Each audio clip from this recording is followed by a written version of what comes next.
अस्सलाम वालेकुम। Welcome to another podcast. आजकल मार्केट के अंदर रियल एस्टेट के टैक्सेस के हवाले से बहुत ज़्यादा बात हो रही है। कोई कहता है कि टैक्सेस के लगने की वजह से मार्केट बहुत स्लो हो जाएगी, और कुछ लोगों का ये ख्याल है कि टैक्सेस के लगने की वजह से मार्केट पे किसी तरह का कोई असर नहीं आएगा। इसी मौजू के ऊपर बात करने के लिए आज मार्केट की एक इंतहाई डायनामिक शख्सियत, जो कि सिर्फ मेरे उस्ताद ही नहीं बल्कि मार्केट के अंदर भी लोग उनसे बहुत कुछ सीखते हैं, उनसे आपकी मुलाकात करवाते हैं और टैक्सेस से रिलेटेड उनके मुतालिक जानते हैं। मगर सबसे पहले हम लोग स्टार्ट करेंगे कि आतिफ भाई का रियल एस्टेट का कैरियर डीएचए के अंदर कैसा रहा। अस्सलाम वालेकुम आतिफ भाई। जी, वालेकुम अस्सलाम। सर, कैसी तबीयत है आपकी? अल्लाह का शुक्र अल्हम्दुलिल्लाह। अच्छा आतिफ भाई, प्लीज़ हमारे व्यूअर्स को ये बताना पसंद कीजिएगा कि आपकी मार्केट में एंट्री कितने साल पहले हुई और आपका ये सफ़र कैसा रहा? जी, मेरा नाम आतिफ़ इकबाल है और मेरा ताल्लुक ही प्रॉपर्टी से है। ये प्रॉपर्टी जो है सन 2004 से रियल एस्टेट के शोबे से वाबस्ता है और स्टार्ट मेरा बैरियर टाउन से हुआ था। लेकिन 1 साल सवा साल काम करने के बाद मुझे जब ये समझ में आया कि बैरियर टाउन के अंदर जो फ़ाइल मॉडल है, उसके अंदर क्या इश्यूज़ हैं, तो मैंने उसको ख़त्म कर दिया और उसके बाद मैंने डीएचए को स्टडी किया और मुझे ये पता लगा कि पाकिस्तान के अंदर इस वक्त जो रियल एस्टेट मॉडल में सबसे अच्छा मॉडल है, जो लैंड के अगेंस्ट फ़ाइल देने का है, वो डीएचए का है। ऑनवर्ड फिर हम डीएचए लाहौर, गुजरांवाला, मुल्तान, भावलपुर, पेशावर, कोयटा, इन तमाम डीएचएस को डील कर रहे हैं। इसमें से डीएचए लाहौर और जो सबसे पुराना है, बाकी गुजरांवाला, मुल्तान, भावलपुर, पेशावर और कोयटा, ये तमाम डीएचए हम डे फर्स्ट से कर रहे हैं। लाहौर एक ऐसा है जो ज़ाहिर है हमारे स्टार्ट से पहले गए। कराची और इस्लामाबाद अभी हमने स्टार्ट नहीं लिया क्योंकि उसके लिए थोड़ी बड़ी टीम रिक्वायर्ड है और पूरे फेजेज। इसके अलावा रावी अर्बन डेवलपमेंट अथॉरिटी अभी हमने ऑन बोर्ड की है और सेंट्रल बिजनेस डिस्ट्रिक्ट पंजाब, जो एक नई अथॉरिटी पंजाब में बनी है, उसके साथ हम अब रजिस्टर्ड हैं।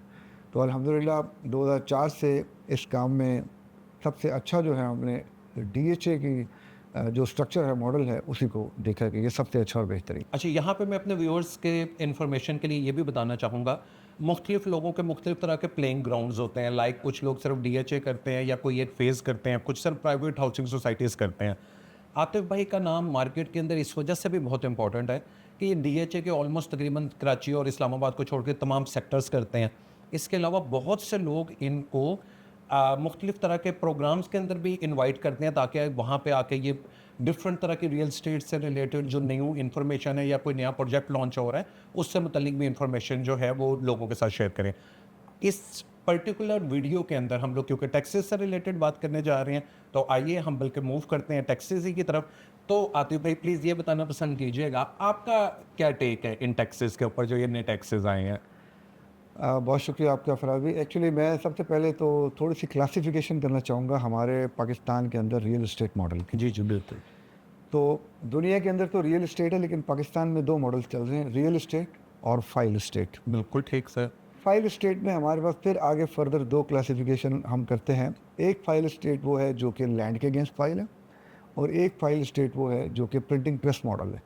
जिसमें हम ये कहते हैं कि फ़ाइल जो है वो पेपर्स पे प्रिंट होती है और आप जितनी मर्ज़ी बुकिंग करते जाएँ, लैंड है या नहीं है, ये क्वेश्चनेबल नहीं है। डेवलपर उस वक़्त तक उसकी बुकिंग नहीं रोकता, जब तक लोग खुद बुकिंग करवाना बंद नहीं बात कर नहीं देते। करते और ज़्यादातर मेरे और ख्याल में इस बैरियर टाउन इसकी बहुत अच्छी मिसाल थी जब ये स्टार्ट हुआ।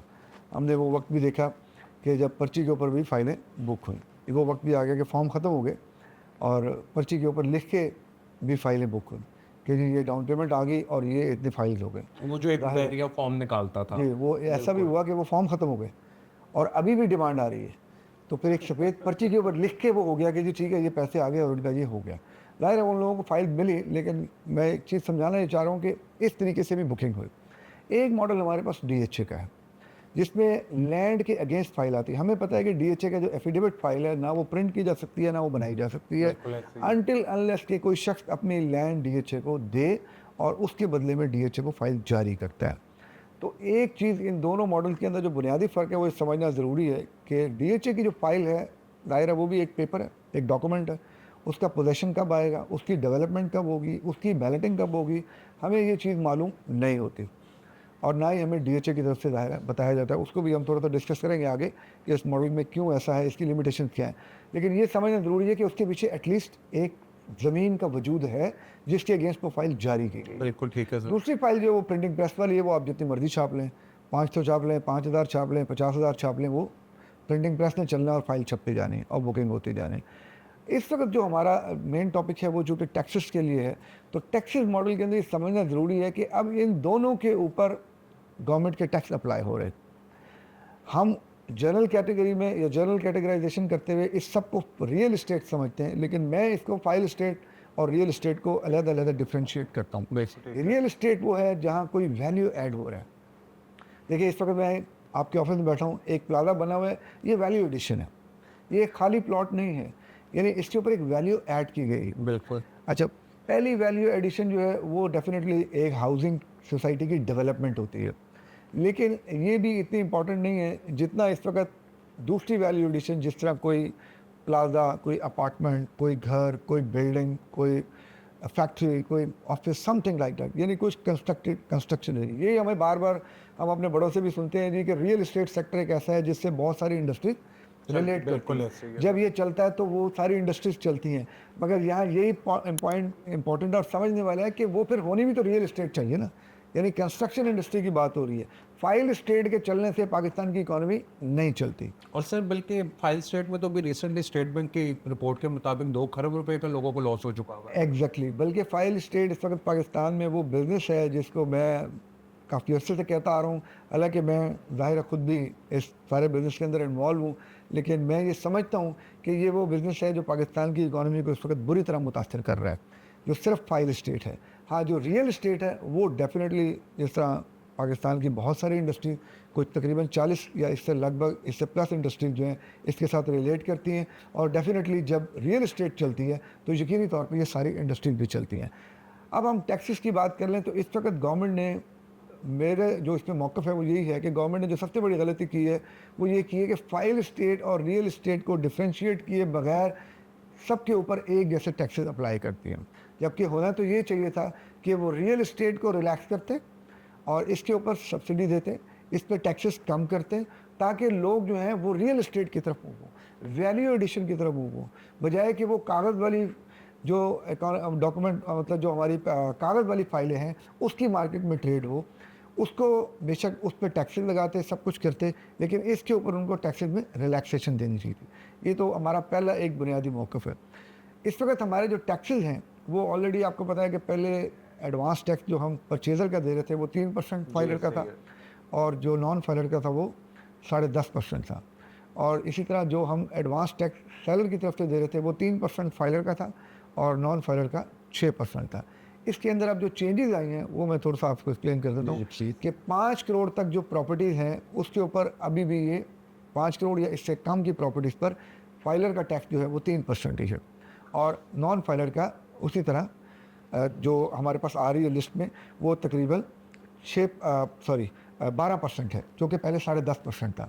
तो नॉन फाइलर का थोड़ा सा बढ़ा दिया गया और जो फाइलर है उसका 3% ही रखा गया है।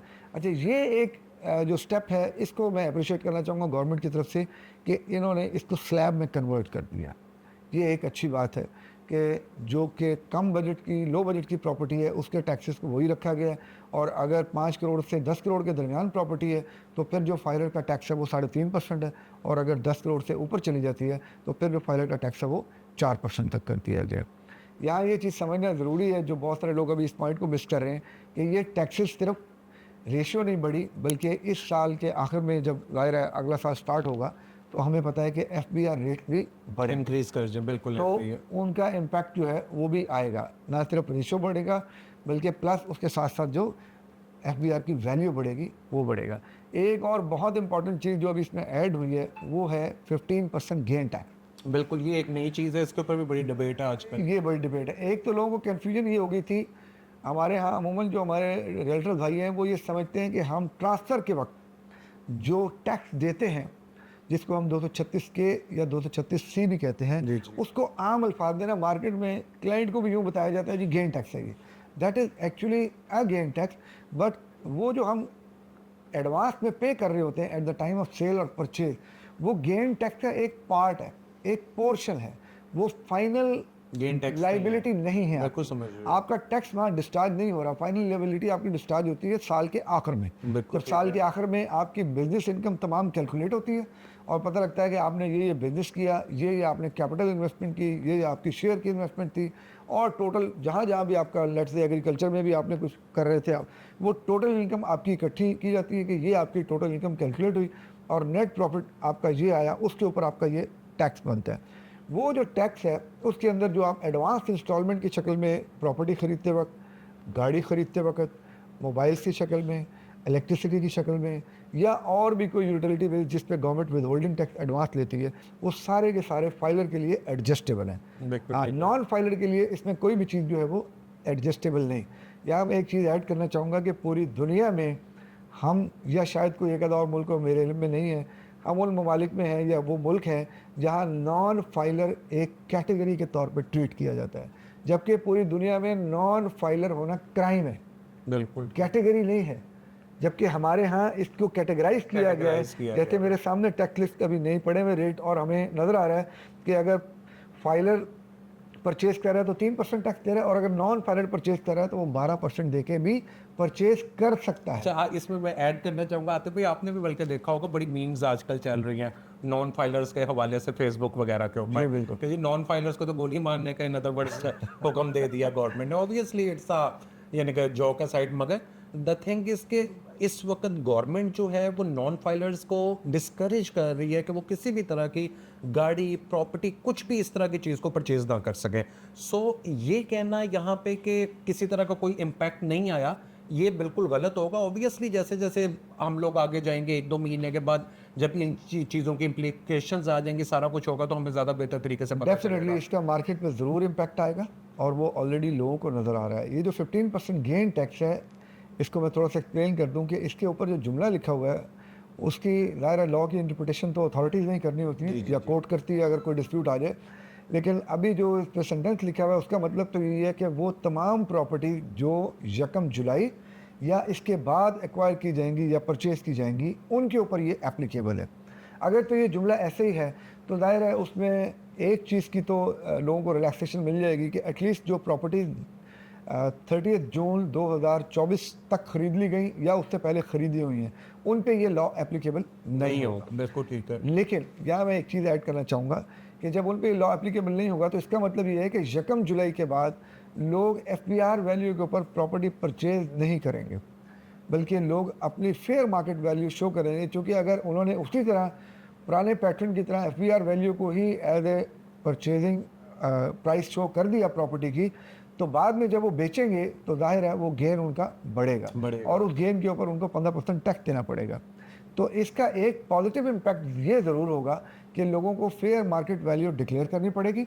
जब लोग फेयर मार्केट डिक्लेयर करेंगे वैल्यू, तो इसका एक नेगेटिव इम्पैक्ट ये आएगा कि अब वो जो 3% टैक्स है वो तो हमें लग रहा है कि नहीं बढ़ा, और वो 3% ही रहा है 5 करोड़ से कम वैल्यू पे।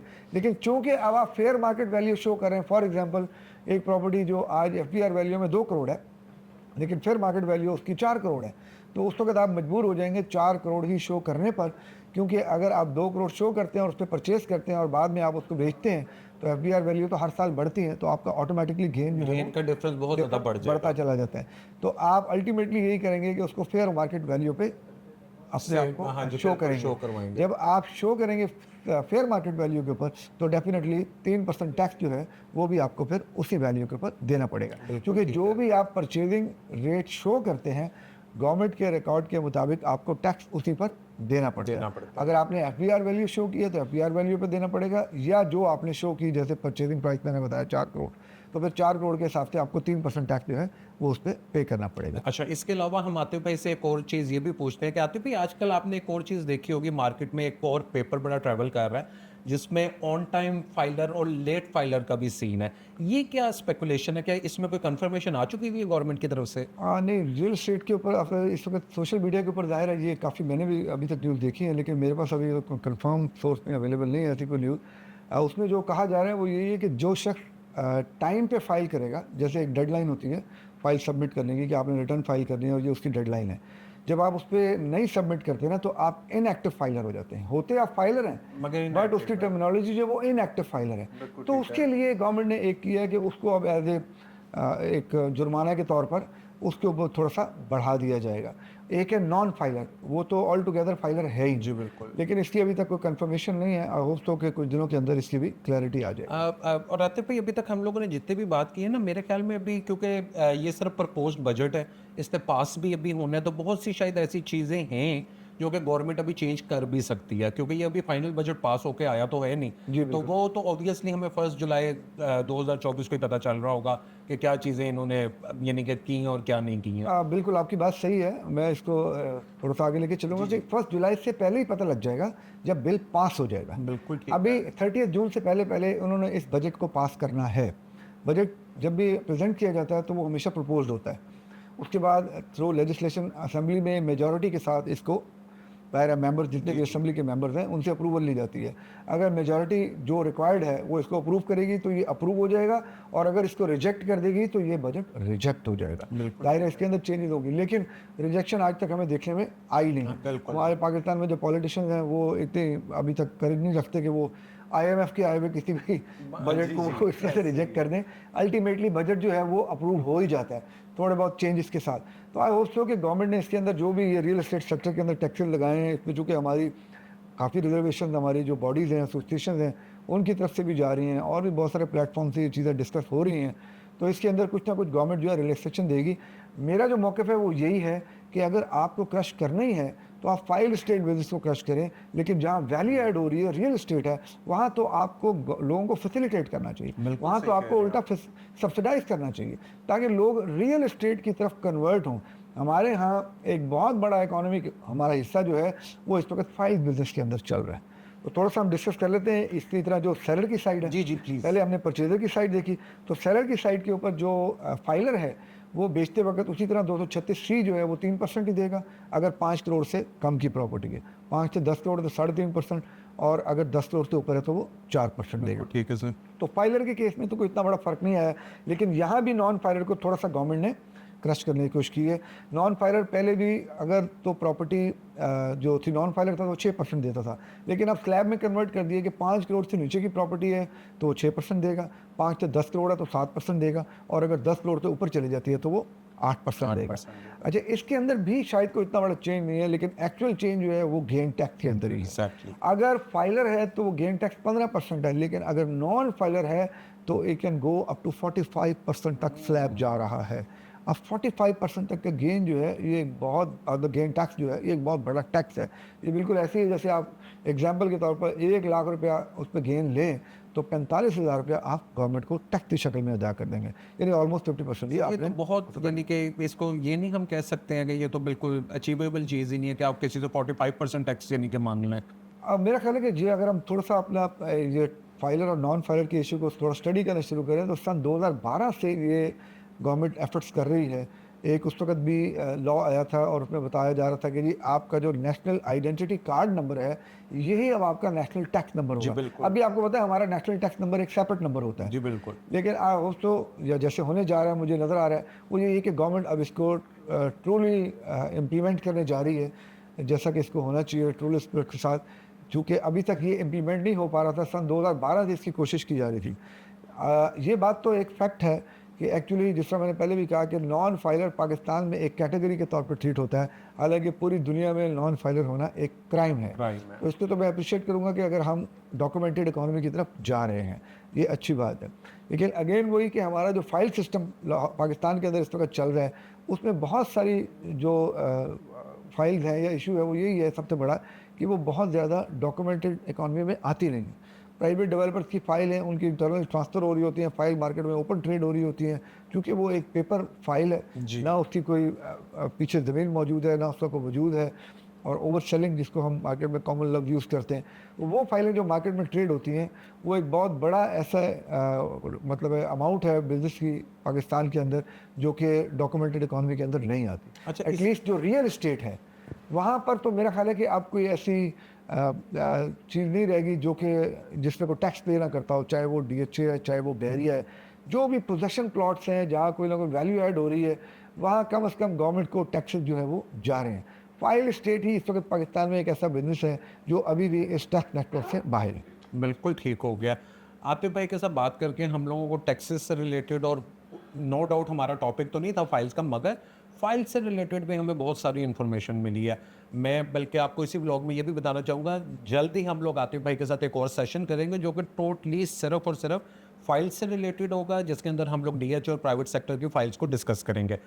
इन सब टैक्सेस को देखते हुए जो भी आए हैं, और जो सारा का सारा आतिफ भाई ने एक आप लोगों के साथ पिक्चर शेयर किया, इसमें मेरा व्यू ये है कि जब से मैंने होश संभाला, मैंने एक चीज़ नोट किया कि पाकिस्तान के अंदर 2 बिजनेसेस, स्टॉक का और रियल एस्टेट का, जब से होश संभाला तब से ब्लैक के ऊपर चलते आ रहे हैं। तो ये कहना कि ये टैक्सेस आपकी मार्केट को हिट नहीं करेंगे, ये बिल्कुल एक आप कह सकते हैं कि इसमें बिल्कुल भी कोई सदाकत नहीं है, ये बिल्कुल भी रियलिटी के करीब बात नहीं है, क्योंकि हमारी कंट्री के अंदर, हमारे मुल्क के अंदर एक बहुत बड़ा पोर्शन, जैसे कि आतिफ भाई भी पहले बता चुके हैं कि इसको एक एन कैटेगरी के तौर के ऊपर डील किया जाता है कि लोग टैक्स का हिस्सा नहीं है, नॉन टैक्स पेयर है। मगर इस चीज़ से एक तरफ तो गवर्नमेंट इस चीज़ को इंश्योर कर रही है कि हम लोग इस रियल एस्टेट सेक्टर को डॉक्यूमेंट करें, मगर यहाँ पे ये चीज़ इनके लिए हमेशा एक चैलेंज रहेगा कि लोग अपनी रियल एस्टेट बाइंग को इस वक्त कम कर देंगे और इस सिस्टम को दोबारा चलने के अंदर 3 से 6 महीने इस वजह से लग जाएंगे क्योंकि बहुत सारी चीज़ें चेंज होने जा रही हैं। एफबीआर वैल्यूज़ चेंज होंगी, टैक्स की रेशोज़ चेंज हो जाएंगी। ऑब्वियसली ये दोबारा बिजनेस को सस्टेन करने, चीज़ों को बेहतर होने में 3 से 6 महीने का टाइम लग सकता है। मैं आतिफ भाई से जो है ये चाहूँगा कि आतिफ भाई, ये पॉडकास्ट हमारी ख़त्म हो रही है, आप अगर प्लीज़ कुछ कहना चाहें। मैं इसमें एक चीज़ ऐड करना चाहूँगा कि देखें, ज़ाहिर है एज ए रियल्टर ये मेरे बिज़नेस को हर्ट करता है, बिल्कुल सर। मेरे बिज़नेस का वॉल्यूम डाउन होता है, लेकिन मैं इसके पॉजिटिव इम्पैक्ट और इसके पॉजिटिव एस्पेक्ट को भी डिस्कस करना चाहूँगा कि गवर्नमेंट को ये बिल्कुल चाहिए कि वो स्ट्रिक्टली इस सेक्टर को रेगुलेट करे। इस रेगुलेशन की वजह से पाकिस्तान की बहुत बड़ा सरमाया जो है वो इस स्पाई बिज़नेस के अंदर स्टक है, डंप है। यही बहुत बड़ा सरमाया जो है, इसका थोड़ा सा हिस्सा भी अगर हमारा इंडस्ट्री की तरफ लग जाए, चाहे वो सर्विस इंडस्ट्री है, चाहे वो मैन्युफैक्चरिंग इंडस्ट्री है, हमारी एक्सपोर्ट इंडस्ट्री की तरफ लग जाए, तो शायद आज हमारे पाकिस्तान के हालात इससे काफ़ी बेहतर हों। आपको पता है गवादर में भी चूँकि हम डील कर रहे हैं, तो गवादर को मैंने स्टडी करना जब से शुरू किया तो मुझे तो ये समझ में आई है कि बिलियन, अगर ट्रिलियन नहीं तो बिलियन ऑफ रुपीज़ गवादर में इस वक्त डंप जी है, बिल्कुल है। जो सिर्फ रेगिस्तान है और इसी होप के अंदर उस पर डंप है कि एक वक्त ये इंटरनेशनल सिटी बनेगा, पोर्ट सिटी बनेगा, एंड वी आर होपफुल कि इंशाल्लाह ये बनेगा। ये पाकिस्तान के पास एक जूल है, लेकिन ये बहुत बड़ा सरमाया जो है एक लंबे अरसे के लिए इसके अंदर स्टक हो चुका है। यही सरमाया अगर हमारा एक इंडस्ट्री की तरफ चला जाता, पाकिस्तान के अदर सेक्टर्स की तरफ चला जाता, तो आज हमारे पाकिस्तान के हालात जो हैं वो बहुत बेहतर होते। एक चीज़ मैं और ऐड करना चाहूँगा कि हमारी रियल्टर्स कम्युनिटी के लिए कि हम आजकल भी एहतजाज की बातें कर रहे हैं गवर्नमेंट के टैक्सेस के ऊपर। मैं इसमें ये मौक़िफ़ रखता हूँ कि यकीनी तौर पर हमें इस पर बात करनी चाहिए, लेकिन इसके साथ साथ हमें अपने सर्विस सेक्टर, जो हमारा सर्विस चार्जेस हैं, उसके ऊपर भी बात करनी चाहिए। बिल्कुल होना हमें चाहिए अपने कमीशन के ऊपर भी बात करनी चाहिए। मैं हमेशा ये कहता आया हूँ कि देखिए, अथॉरिटी जो है वो अपने ट्रांसफ़र फीसें बढ़ा देती है, गवर्नमेंट जो है वो हर साल एफबीआर रेट बढ़ा देती है, हर डेवलपर जो है वो अपने डेवलपमेंट चार्जेस बढ़ा देता है। सिर्फ एक हमारा कमीशन ही है जो कि 1% ही चलता आ रहा है। इसको 2% होना चाहिए। बल्कि अगर हम इसको उस मॉडल की, मैं अपने रियल्टर्स कम्युनिटी तक भी ये पैगाम देना चाहता हूँ और गवर्नमेंट के जो नुमाइंदे हैं उन तक भी, कि अगर हम इसको किसी एक साइड पर ले आएँ तो ये ज़्यादा बेहतर होगा। अगर हम सिर्फ सेलर को चार्ज करने लग जाएँ या परचेज़र को चार्ज करने लग जाएँ, फॉर एग्जांपल अगर हम इसको 4% कर दें, चाहे सेलर साइड चाहे परचेज़र साइड, एक दफ़ा तो ये मुश्किल होगी, लेकिन जब एक दफ़ा ये साइकिल बिल्ड हो जाएगा तो फिर वो वाली चीज़ भी ख़त्म हो जाएगी जो लोगों का अक्सर ऑब्जेक्शन होता है कि जब सेलर भी आपके पास डायरेक्ट हो, बायर भी आपके पास डायरेक्ट हो, तो एज ए कमीशन एजेंट आपने इंटरेस्ट को प्रोटेक्ट करना होता है अपने कस्टमर के। अब सेलर भी आपके पास है, बायर भी आपके पास है, तो यहाँ एक बहुत बड़ा क्वेश्चन उठता है कि आपने दोनों से कमीशन लेनी है, आप किसके इंटरेस्ट को प्रोटेक्ट करेंगे। अगर ये किसी एक डायरेक्शन की तरफ कर दिया जाए और उसको 4% कर दिया जाए, और जैसे हमारे दुबई के अंदर मॉडल है, या जिस तरह आज हम बात कर रहे थे कि हमारे अस्करी के अंदर जब ट्रांसफ़र होती हैं तो ट्रांसफ़र से पहले, कंप्लीट होने से पहले जब ये पूछा जाता है सेलर बायर से कि आपने पेमेंट ले ली, दे दी, तो एजेंट के का भी पूछा जाता है कि आपको कमीशन मिल गया। अगर कमीशन ना मिले तो ज़ाहिर है वो ट्रांसफ़र आगे नहीं होती। तो मैं यहाँ ये कहना चाहूँगा कि हमारा ये जो कमीशन का मतलब फ़ी है, वो at least part of transfer fees बना दी जाए कि जब डीएचए में डॉक्यूमेंट सबमिट किए जाएँ, सेलर या परचेज़र, जिस तरह मैंने कहा कि अगर सेलर या परचेज़र की तरफ रख दिया जाए, फॉर एग्जांपल हम एक मफरूज़ा कायम करते हैं कि अगर हम इसको सेलर पे इम्प्लीमेंट करते हैं, क्योंकि सेलर के पास पेमेंट जो है वो आ रही है, बिल्कुल ऐसे ही। तो अगर हम इसको सेलर पर इम्प्लीमेंट कर देते हैं तो जब डॉक्यूमेंट सबमिट किए जाएँ तो सेलर की तरफ से वो कमीशन का जो चेक है वो ट्रांसफ़र फ़ीस के साथ अथॉरिटी के अंदर सबमिट कर दिया जाए, और जब ट्रांसफ़र मुकम्मल हो तो जैसे दुबई में होता है कि कमीशन एजेंट जो है वो अपनी ट्रांसफ़र जो कमीशन फ़ी है वो फिर जो उनकी दुबई की DLD land department, Dubai land department, उनसे कलेक्ट करता है। वो सेलर या परचेज़र से नहीं लेता, वो ट्रांसफ़र डॉक्यूमेंट जब सबमिट होते हैं तो साथ ही उसका चेक जो है वो भी सबमिट हो जाता है। तो ट्रांसफ़र कंप्लीट होने के बाद वो अपना चेक जो है वो वहाँ से ले लेता है। तो इस तरह हमारी कमीशन भी सिक्योर होगी, और ये जो हमारा मार्जिन का इशू है जिसके ऊपर अक्सर हमारे सेलर परचेज़र हमसे नाराज़ रहते हैं, मैं समझता हूँ ये भी बहुत कम हो जाएगा। सर ऑब्वियसली मैं आपकी बात से बिल्कुल इत्तेफाक करता हूँ। जब एक किसी रेल्टर को एक अच्छा 2% हैंडसम अमाउंट मिल रही है तो उसको क्या ज़रूरत पड़ी हुई है 2-4 लाख रुपए के पीछे अपने आप को गंदा करने की। और जिस तरह का आपने दुबई की एग्जांपल दी, बिल्कुल मैं इस बात से भी इत्तेफाक करता हूँ, एक साइड के ऊपर किसी एक साइड से हमें कमीशन लेना चाहिए और मेक श्योर करना चाहिए अथॉरिटीज़ को कि रेल्टर्स बहुत मेहनत करते हैं। इस गर्मी के अंदर काम करना इट्स नॉट दैट ईजी। तो प्लीज़ जो हमारी अथॉरिटीज़ हैं वो भी ये मेक श्योर करें कि जितने भी कमीशंस हैं वो हमें टाइमली मिलने चाहिए और मुकम्मल मिलने चाहिए। आतिफ भाई आपका बहुत बहुत शुक्रिया, आपने आज हमें टाइम दिया। इंशाल्लाह उम्मीद है कि हम लोग जल्द दोबारा मिलेंगे और फाइल्स के ऊपर जो है नेक्स्ट टॉपिक के ऊपर बात करते हैं।